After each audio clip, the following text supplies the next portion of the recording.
தற்போதைய செய்தியை பார்த்துக் கொண்டிருக்கிறோம். டெல்லி போதைப்பொருள் கடத்தல் வழக்கில் முகமது சலீம் தேடப்பட்டு வரும் நிலையில் விசிகவிலும் ஒரு நடவடிக்கை எடுக்கப்பட்டிருக்கிறது.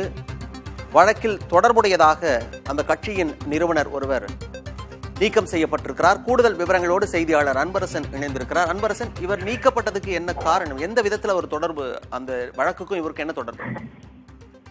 மணிமாறன், டெல்லியில் சுமார் 2000 கோடி ரூபாய் அளவில் போதைப் பொருள் கடத்தல் வழக்கில் தற்போது ஜாஃபர் சாதிக் என்பவர் தேடப்பட்டு வருகிறார். குறிப்பாக ஜாஃபர் சாதிக் மற்றும் அவரது சகோதரர்களான சலீம் மற்றும் மைதீன் ஆகியோர் மத்திய போதைப் பொருள் தடுப்பு பிரிவு அதிகாரிகள் தேடப்பட்டு வருகிறார். ஏற்கனவே திமுக கட்சியிலிருந்து ஜாஃபர் சாதிக் நிரந்தர நீக்கம் செய்யப்பட்ட நிலையில் தற்போது அவரது தம்பி சலீம், முகமது சலீம் விசிக கட்சியில் சென்னை மாவட்டம் மைய சென்னை மண்டல துணைச் செயலாளர் பதவியில் இருந்து வருகிறார். தற்போது விசிக கட்சி அவரை மைய சென்னை மண்டல துணைச் செயலாளர் பதவியில் இருக்கக்கூடிய முகமது சலீம் கட்சியின் நன்மதிப்புக்கு ஊர் விளைவிக்கும் வகையில் செயல்பட்டு வருவதால் இவர் கட்சி அடிப்படை உறுப்பினரிலிருந்து தகுதி நீக்கப்படுகிறார்.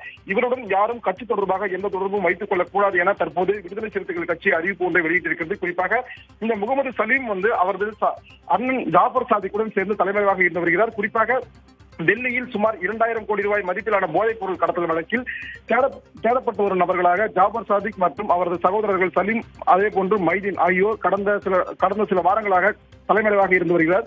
இவர்களுக்கு எதிராக மத்திய போதைப் பொருள் தடுப்பு பிரிவு அதிகாரிகள் இந்த 3 நபர்களின் வீடுகளிலும் அதிரடி சோதனையில் ஈடுபட்டு பல முக்கிய ஆவணங்களை கைப்பற்றி சென்றனர். இந்த நிலையில் தான் ஜாஃபர் சாதிக்கின் 8 வங்கி கணக்குகள் முடக்கம் செய்யப்பட்டு அவருக்கு லுக் அவுட் நோட்டீஸ் பிறப்பிக்கப்பட்டு அவர் தற்போது தீவிரமாக கண்காணிக்கப்பட்டு மேலும் அவர் தேடப்பட்டு வருகிறார்.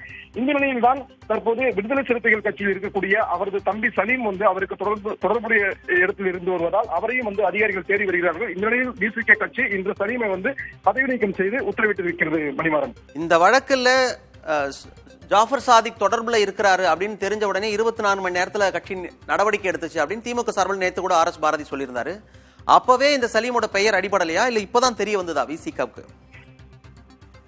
மணிமாறன், இந்த 2000 கோடி ரூபாய் மதிப்பிலான போதைப் பொருள் கடத்தல் வழக்கு வெளியே தெரிய ஆரம்பித்த உடனே ஜாஃபர் சாதிக் மற்றும் அவரது சகோதரர்களான சலீம் மற்றும் மைதீன் ஆகிய மூவருமே இதற்கு தொடர்பு உண்டு என்றுதான் போதைப் பொருள் தடுப்பு பிரிவு அதிகாரிகள் தெரிவித்திருக்கிறார்கள்.